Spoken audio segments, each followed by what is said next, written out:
Fox 5 I-Team reporter Randy Travis. Randy, you've really been our go-to guy for all of this since it started. Yeah, those indictments came down Monday night, and there have been plenty of developments ever since. So walk us through what's happened in the last 24 hours. Well, let's talk about Mark Meadows, former chief of staff for Donald Trump. He has already filed motions, just like many of the other defendants we expect, to get their case moved to the federal courts. There is a law that allows any federal officer to have their case prosecuted in federal court for, quote, any act under color of such office, even if it's a state criminal case. Well, Mark Meadows was a federal employee, then President Donald Trump's chief of staff, when he took actions that prompted a Fulton County grand jury to indict him. The charges are racketeering and trying to get a public officer to violate their oath. U.S. District Judge Steve Jones set an August 28th date to hear from both sides.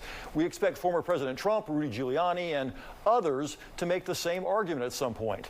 But all of them, including Meadows, must still surrender at the Fulton County Jail by August 25th, which is a week from tomorrow. Meanwhile, a freshman state senator from Northwest Georgia has asked Governor Kemp to call for a, quote, emergency session in light of the grand jury indictment to review D.A. Willis. Senator Colton Moore posted, "America is under attack. I'm not going to sit back and watch as radical left prosecutors politically target political opponents." Well, the president of the Georgia NAACP quickly responded to the call in a statement. Attorney Gerald Griggs says, quote, "We call on the governor to reject the request to call an emergency session." While Kemp resisted calls from the Trump camp to call a special session in 2020, it's unlikely he'd do that now. The General Assembly does meet again in January, when this case will still be far from over.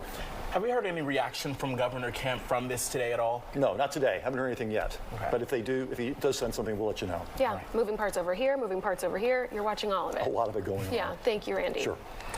Well, you can stay with Fox 5 on air and online as we continue to learn more about the Georgia election indictments. Be sure to download the Fox 5 Atlanta app for all the latest breaking news alerts and updates. It is free to download in your app store.